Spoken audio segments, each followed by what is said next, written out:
اور وزیر دفاع خواجہ آصف کا کہنا ہے کہ بلوچستان میں دہشت گردی کے حالیہ واقعات کسی حقوق کی جدوجہد کا نام نہیں ہے۔ ایکس پر اپنے پیغام میں انہوں نے کہا کہ یہ بیرونی سرپرستی میں چلنے والی دہشت گردی ہے۔ اس دہشت گردی کا ہدف پاکستان بھی ہے اور بلوچستان کے اپنے لوگ بھی یہ عناصر ترقی برداشت کرتے ہیں اور نہ ہی امن چاہتے ہیں۔ اسی لیے یہ مزدوروں، مسافروں اور عام شہریوں کو نشانہ بناتے ہیں۔ دہشت گرد ترقی کے منصوبے اور روزگار کے مواقع تباہ کرنا چاہتے ہیں۔ یہ لوگ سی پیک جیسے منصوبوں کے خلاف سازش کرتے ہیں۔ ریاست پر پرعزم ہے، قانون نافذ کرنے والے اداروں کا مورال بلند ہے۔ دہشت گردوں، سہولت کاروں، بیرونی ہینڈلرز کو منطقی انجام تک پہنچائیں گے۔ وزیر اعلیٰ بلوچستان سرفراز بگٹی کا رات گئے شہر کے مختلف مقامات کا دورہ، سیکیورٹی پر مامور اہلکاروں سے ملاقات کی اور ان کی حوصلہ افزائی کی۔ رکن صوبائی اسمبلی علی مدد جتک، صوبائی وزیر صحت بخت محمد کاکڑ، زر خان مندوخیل بھی وزیر اعلیٰ کے ہمراہ تھے۔ وزیر اعلیٰ سرفراز بگٹی نے مختلف پولیس چوکیوں پر اہلکاروں کے ہمراہ وقت گزارا۔ وزیر اعلیٰ سرفراز بگٹی کا کہنا ہے کہ ہمارے جوانوں کے حوصلے بلند ہیں، ہر قسم کی دہشت گردی اور بے امنی سے نمٹنے کے لیے تیار ہیں۔ دہشت گردوں کے عزائم کسی صورت کامیاب نہیں ہونے دیں گے۔ وزیر اعلیٰ بلوچستان سرفراز بگٹی اور وفاقی وزیر داخلہ کہتے ہیں کہ بلوچستان میں دہشت گردوں کے خلاف آپریشن مکمل ہو گیا ہے۔ جو دہشت گرد آیا وہ بچ نہیں پایا۔ دہشت گردوں نے نہتے بلوچ مزدوروں کے ساتھ بربریت کا مظاہرہ کیا۔ اس کارروائی کے پیچھے قلعدم BLA کو بھارت کی معاونت حاصل ہے۔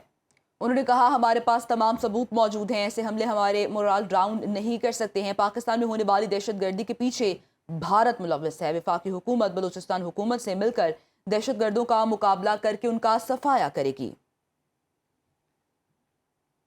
سب سے امپورٹنٹ چیز جو اس ٹائم ضروری ہے، جو دنیا کو پتہ چلنی ضروری ہے کہ یہ دہشت گرد نارمل دہشت گرد نہیں ہے۔ India is behind those attacks. I can tell you for sure that India planned these attacks along with these terrorists۔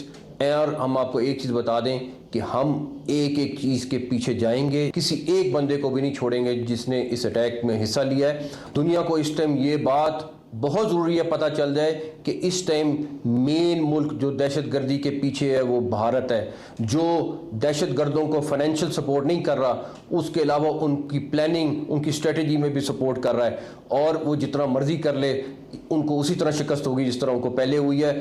آبی وسائل کا بین الاقوامی معاہدہ یک طرفہ طور پر معطل کرنا خطرناک مثال ہے۔ بھارت کی اس انتاز معاہدے کی معطلی عالمی معاہدوں کے نظام کا امتحان ہے۔